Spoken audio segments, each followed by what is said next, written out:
இன்றைய தினத்துல பகைகள் என்கின்ற வார்த்தையை நாம் தியானிக்க போகிறோம். 1 யோவான் 3ஆம் அதிகாரம் 15-16 வாசிக்கிறேன்.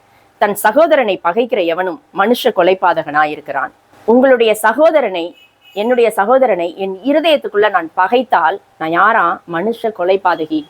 கேட்கலாம், ஆனா இன்றைய தினத்துல சகோதரர்கள் நம்ம மீது உண்மையான அன்போடு இல்லையே, நமக்கு யார் துணையாக நிற்க வேண்டுமோ அவங்களே நமக்கு விரோதமாக எழும்புறாங்களே, அப்ப என்ன செய்யறது? அதற்கும் ஆண்டவர் வழிகாட்டி இருக்கிறார். உன் சகோதரன் உனக்கு விரோதமா குற்றம் செஞ்சா நீ தனித்து இருக்கையில அவன்கிட்ட போய் அந்த குற்றத்தை உணர்த்து. அவன் மனம் திரும்பினா அவனை நீ ஆதாயப்படுத்திக் கொள்வாய். ஒருவேளை அவன் மனம் திரும்பலனா சபையில இருக்கிற மூப்பர்கள் சிலரை நீ அழைத்து கொண்டு போ. ஒருவேளை அவங்க பேச்சுக்கும் அவன் செவி கொடுக்கலனா இன்னும் சிலரை நீ அழைத்து கொண்டு போ. மீண்டும் அவன் அதற்கு செவி கொடுக்கல அப்படின்னா அதன் பிறகு அவன் எப்படி இருப்பானாம்? ஆயக்காரனை போலவும் அஞ்ஞானியை போலவும் இருப்பான். அப்படின்னா என்ன? உனக்கு தெரியாத எத்தனையோ பேர் இந்த உலகத்துல இருக்கிறாங்க, அந்த மாதிரி அவனும் இருப்பான். அப்ப உனக்கு தெரியாத மற்றவங்களை நீ எப்படி நேசிக்கிறியோ அப்படி நீ அவனையும் நேசி. ஆனா நீ செய்ய வேண்டியதை நீ செய்யணும். அவனுக்கு அவனுடைய குற்றத்தை நீ உணர்த்தணும். அவன் குற்றத்தை உணர்ந்து அவன் மனம் திருந்தி உன்னிடத்துல மன்னிப்பு கேட்டால் அவனை நீ சேர்த்துக்கொள்.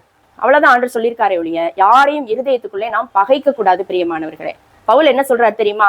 உங்களுக்கு ஒரு காரியத்துல ஒரு வழக்கு உண்டானால் நீங்கள் வழக்காடும்படி பரிசுத்தவான்களிடத்துல போகாம வெளியில இருக்கிற அஞ்ஞானிகளிடத்துல நீங்கள் போக துணிகிறது என்ன?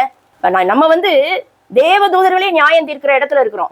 அப்ப நம்ம போய் ஒரு வழக்கு வாதுன்னு சொல்லிட்டு உலகத்தாரை போல கோர்ட்டுக்கும் கேஸுக்கும் போய் கொண்டிருக்கலாமா? சகோதரனை பகைக்கிற எவனும் மனுஷ கொலைபாதகன் எவனோ அவனுக்குள் நித்திய ஜீவன் நிலைத்திராது என்று அறிவீர்கள். அதான் பவுல் சொல்றாரு, நீங்க அதுக்கு பதிலா என்ன செய்யுங்க? விட்டுருங்கன்றாரு.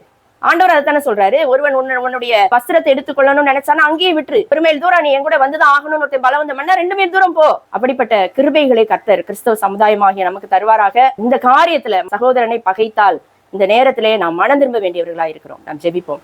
கிருபை இரக்கம் நிறைந்த எங்கள் அன்பின் தகப்பனே, எங்களுக்குள்ள நல்ல மனம் திரும்புதலை கொடுக்கும்படியா ஜெபிக்கிறோம் ஆண்டவரே. நாங்க எவ்வளவு ஒருத்தர் பகைக்கிறோம் ஆண்டவரே. கிறிஸ்தவங்களுக்குள்ள அன்பே இல்ல ஆண்டவரே. உண்மை போல நாங்க இல்ல ராஜா. ஆண்டவரே, பிதா குமாரன் பரிசுத்த ஆவியானவராகிய நீங்க ஒருவராய் இருக்கிறது போல நாங்க இல்ல ஆண்டவரே. இந்த பாவத்தை எங்களுக்கு மன்னிங்க. எங்க தேசத்துல சமாதானத்தை கொடுங்க. துதியும் கனமும் மகிமையும் உமக்கே செலுத்துகிறோம். இயேசுவின் மூலம் ஜெபம் கேளும் எங்கள் நல்ல பிதாவே, ஆமென். கல்வாரி மேட்டில் உம்மை பார்க்கிறேன், கண்ணீர் மல்கி நான் கதறி நிற்கிறேன். நான் சுமக்க